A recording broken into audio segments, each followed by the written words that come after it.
Edwin Sifuna says his target is to see William Ruto defeated by 5 million votes in 2027. It will be a lesson. Welcome to my YouTube channel. If you are new here, consider subscribing. Kindly like, comment, and share our videos. Nairobi Senator Edwin Sifuna has vowed to strengthen his political base against President William Ruto ahead of the 2027 vote. He insisted that defeating Ruto requires overwhelming unity, assuring that his movement will not split votes, but instead align with the broader united opposition. While acknowledging Ruto's political skill, Sifuna warned that only a coordinated and united opposition can overcome the president's strength. Nairobi Senator Edwin Sifuna says he intends to solidify his base against President William Ruto ahead of the 2027 presidential vote. The first-timer in the Senate has risen to challenge Ruto's regime, taking on the top leadership of the ODM party, which he has served as a Secretary General since 2016. Led by Senator Oburu Oginga, the Orange Party's top brass is seen to endorse Ruto's re-election bid, arguing that they are satisfying the aspiration of the late Raila Odinga. The Ruto-leaning side in the party's faces off, with the one against Ruto stewarded by Sifuna and others. Speaking in a television interview Tuesday, February 24, Sifuna said his Linda Mwananchi movement will stay consistent to its agenda against Ruto. According to him, defeating the president remains top of the agenda, suggesting his readiness to join forces with the united opposition to achieve the objective. And I quote, "I think there is a general acceptance when you speak to ordinary Kenyans that we need an overwhelming repudiation of William Ruto and everything that he stands for. It has to be overwhelming. We must beat William Ruto by at least 5 million votes.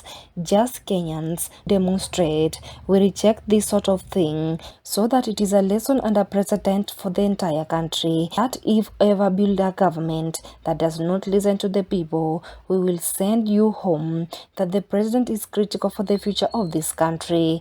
End of quote. Sifuna further sought overlay that concerns of certain quarters that his movement was out to split votes for advantage of Ruto. He noted that defeating Ruto needs concerted efforts from all the players possible. Sifuna assured the united opposition that his political resolve for 2027 resonates with theirs, and hence there should be no reason for concern over endgame of Linda Mwananchi. And I quote, "In order for you to achieve the overwhelming repudiation, there is a common understanding amongst the population that we must approach this election as a unit. We must be one force against William Ruto. I want to give this assurance here because there are people who think that our movement is going to split their vote or anything like that. That is not what our intention is. I want to assure anybody who believes that our country cannot afford another 5-year term for William Ruto will not be the problem, because I can't countenance us working as hearing William Ruto has won elections by 100,000 votes or 2,000 votes like he did last time." End of quote. Meanwhile, Sifuna appreciated the political skill of Ruto and how it might be a tall order for them to unseat him. He clarified that they know how daunting it will be to face off with Ruto, hence the need of unity among those who oppose his regime.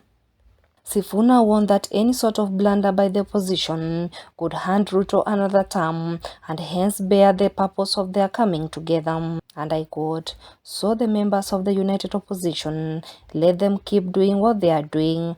I said one time that when you go hunting for an animal, that is dangerous, because we are not under any illusion that it is going to be easy. This guy has the state, he has proclivities, inclination to violence. So we know that we are up against it. Let nobody think that we think it is an easy thing," the Nairobi senator noted. We are up against a very wily politician. We have to give him his flowers. He knows his stuff. So we must accept that he has a certain strength and then agree that those strengths he has does not allow much room for sentiment within the opposition ranks. All of us must be able to agree and say, this is the formula that will take this gentleman home. When you are hunting an animal, don't all come in one direction. You approach it from there as well. But I'm happy that now we are seeing them in Kisii, we are seeing them in other places. All of us must wake up the spirit of the nation and say this is the moment that we need to set that president, that the people are the supreme. End of quote. Don't forget to like, comment and share our videos. Until another video.